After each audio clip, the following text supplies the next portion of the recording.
वह व्यक्ति होगा जो यहाँ से जाने के बाद, यहाँ से संकल्प लेकर के जाने से पहले संकल्प ले ले कि अब मुझे वो ज़िंदगी नहीं जीना है जो आज तक जीते आया हूँ।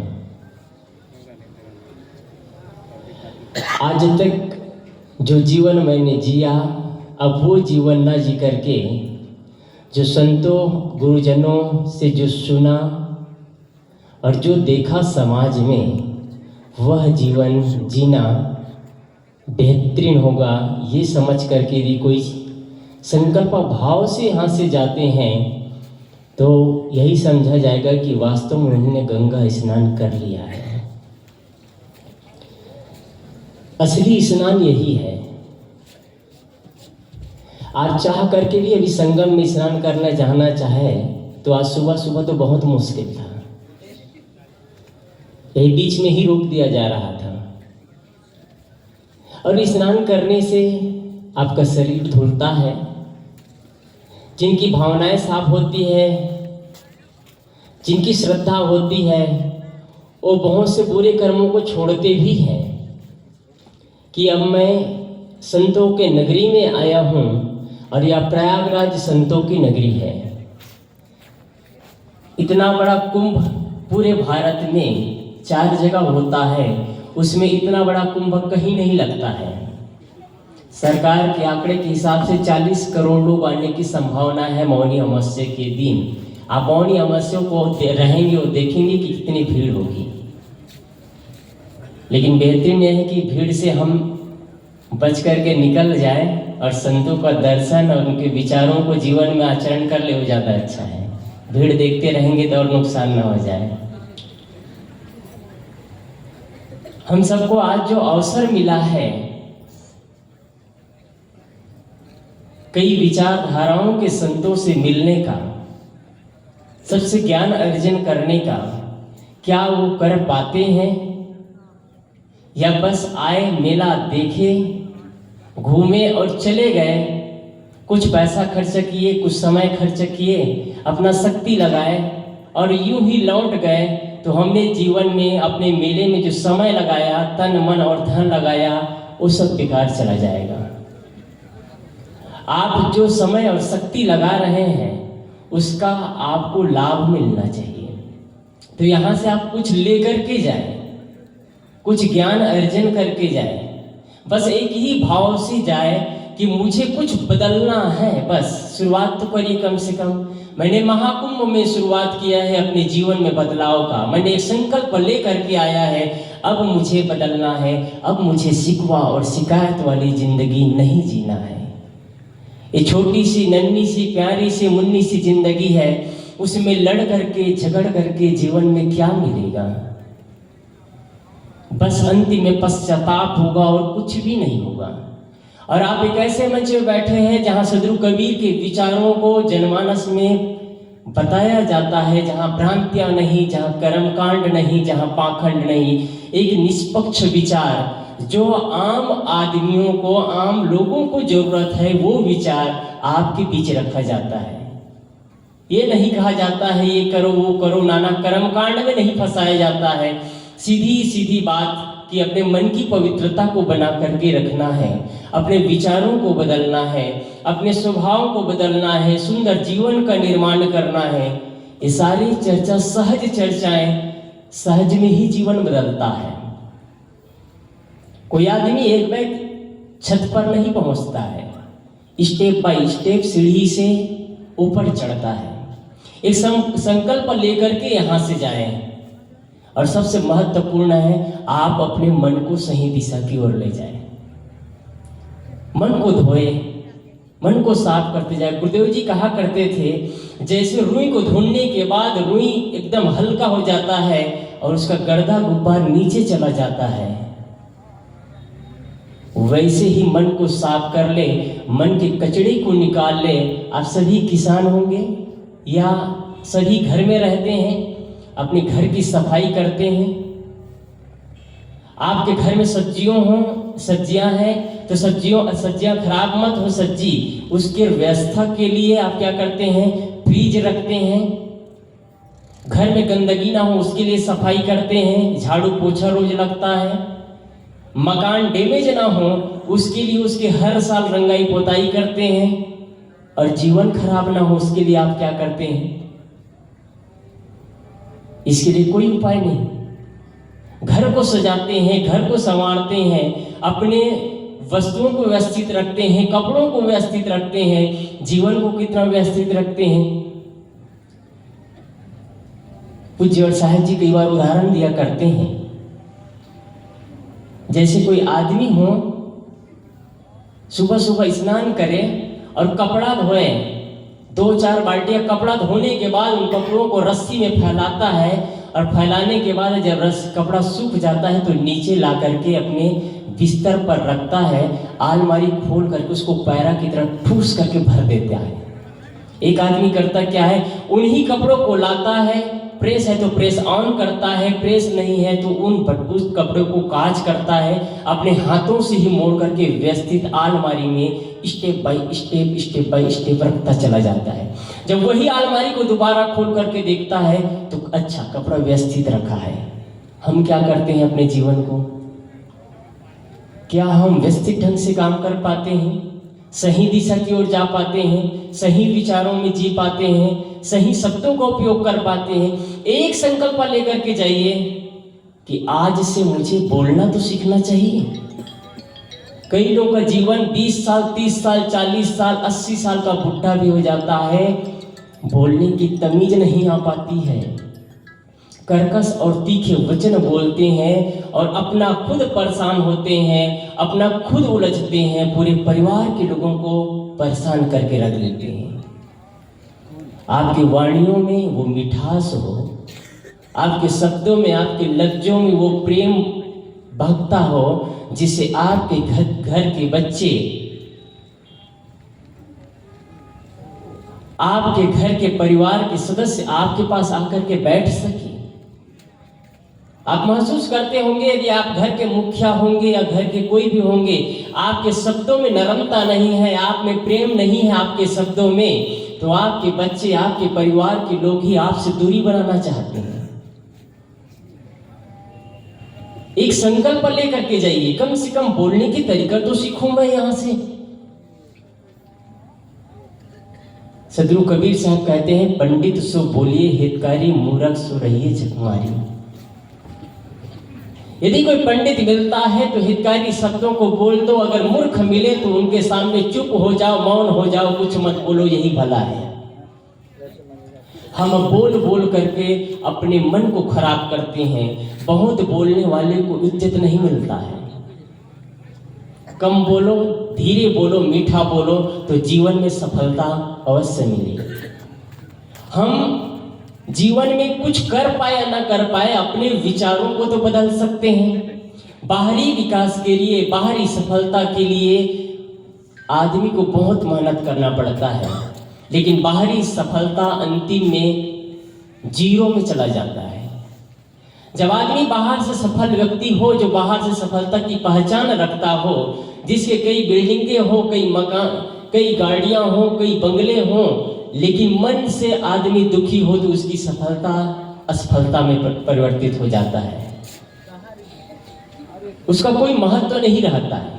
एक आदमी है, फकीर है, जिसके पास में बिल्डिंगें नहीं है, गाड़ियां नहीं है, उनके पास में लेबर नहीं है, नौकर चाकर नहीं है, पर वो मस्त होकर के, फकीर होकर के जीवन जीता है। जब भी देखो उसके चेहरे पे मुस्कान रहता है। वो आदमी का जो बादशाहत है उसको कहना ही क्या है।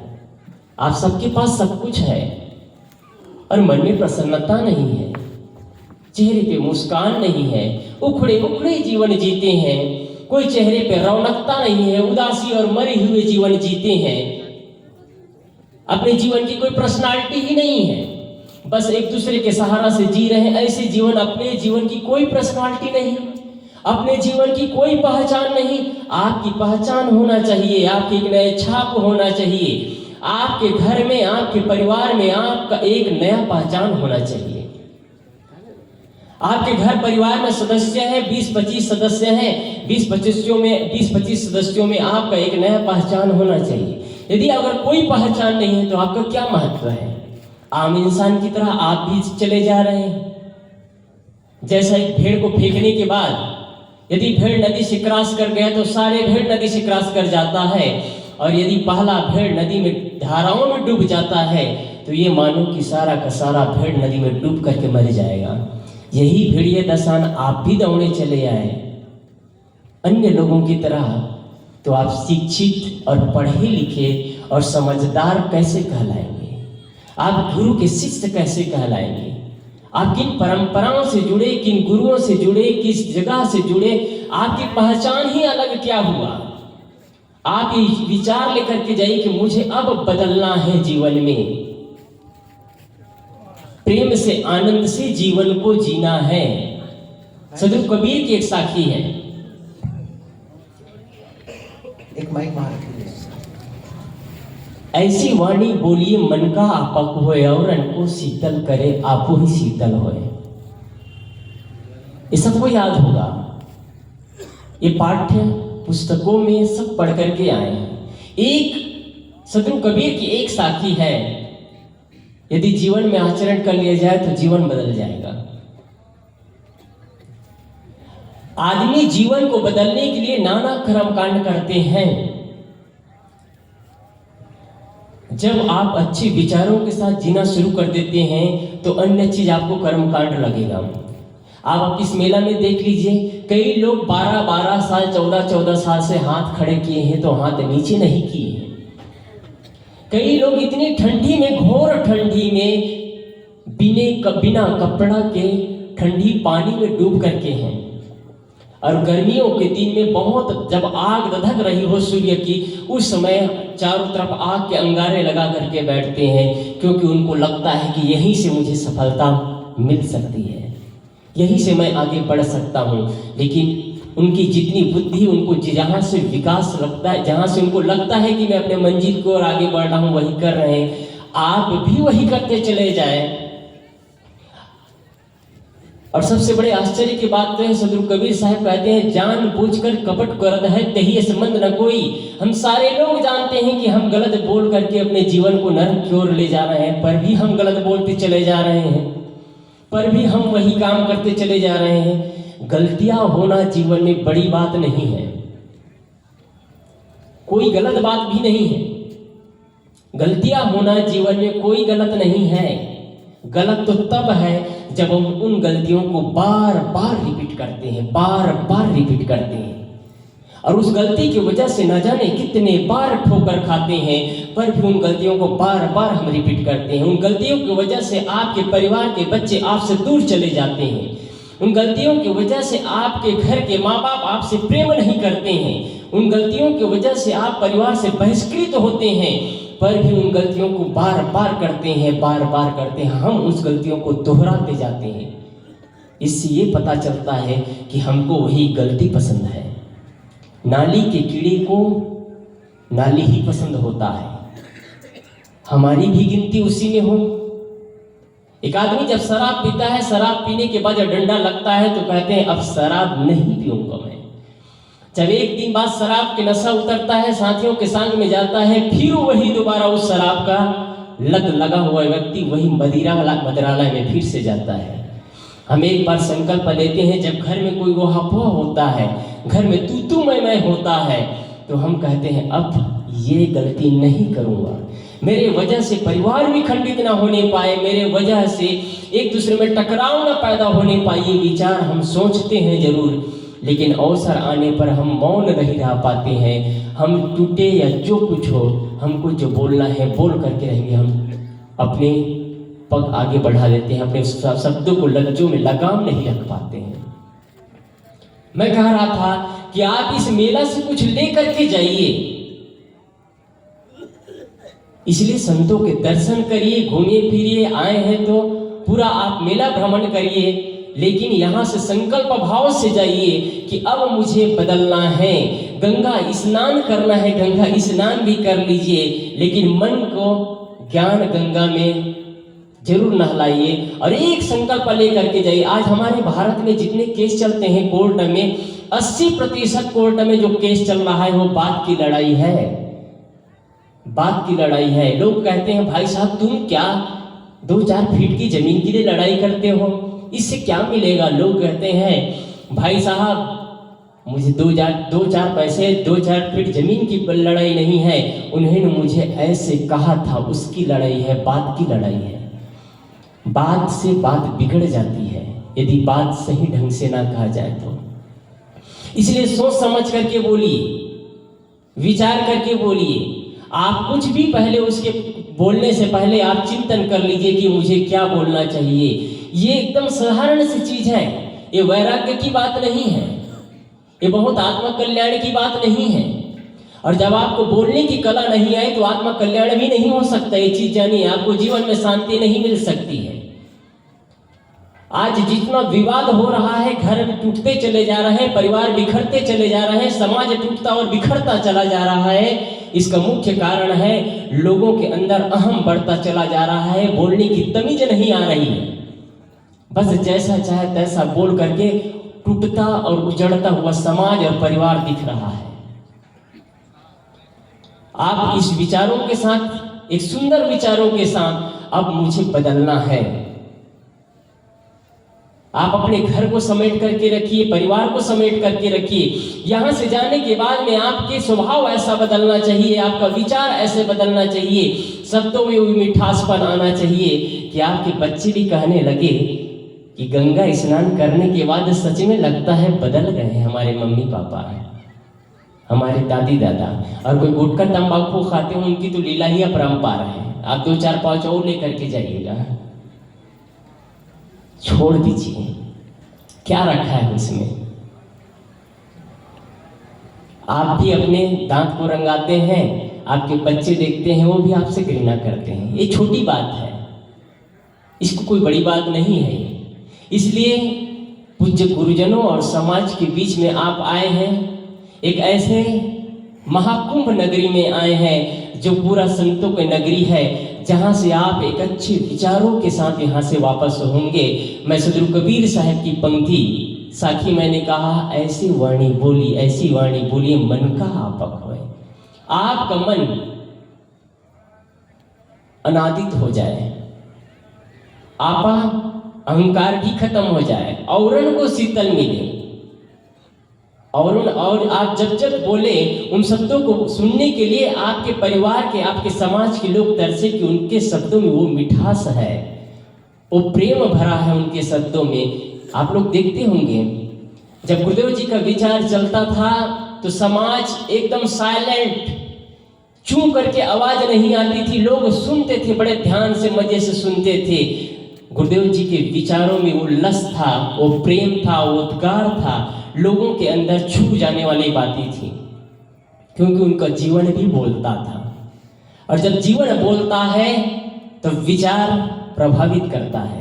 आपके यदि जीवन अच्छा ना हो और आप कितने भी अच्छे बातें कहें, आपके घर के परिवार के सदस्यों को आप लाख समझाए, आपके घर और परिवार के सदस्य आपके एक बात मानने के लिए तैयार नहीं होंगे। और जब आपका स्वभाव अच्छा होगा, स्वभाव सुंदर होगा, आपको बोलने की जरूरत नहीं पड़ेगी, आपके बच्चे उसको स्वीकार करेंगे। इसलिए सदगुरु कबीर की यह साखी, मन का आपक हो, मन का अहंकार खत्म हो जाए, औरन को शीतल करे और आप भी शीतल महसूस करेंगे। एक और उदाहरण दूं, यदि आप शीतल होते हैं तो आपको सबसे ज्यादा पहला फायदा होता है। कैसे बताऊं? जब एक कप का प्याला लेते हैं, एक पात्र लेते हैं और पात्र में आप बर्फ रखते हैं तो पहले पात्र ठंडा होता है, तब आभा मंडल को ठंडा करता है। आपने किया क्या? उस पात्र के बर्फ को नीचे गिरा दिया, उसमें आप आग के अंगारे रखते हैं तो पहले आग के अंगारे रखते हैं तो पात्र पहले गर्म होता है, तब आभा मंडल को गर्म करता है। यदि आपका मन शीतल होता है तो सबसे पहला प्राथमिक आपको लाभ मिलता है, तब औरों को भी लाभ मिलता है। ऐसे विचारों के साथ इस समाज से, इस महानगरी प्रयाग से आप जाएं और सुंदर जीवन का निर्माण करें। पूज्य साहब जी का आदेश हुआ था, मैंने कुछ देर कहने का प्रयास किया, बस इतना कहकर अपनी वाणी को विराम देता हूँ। बोलिए सद्गुरुदेव की।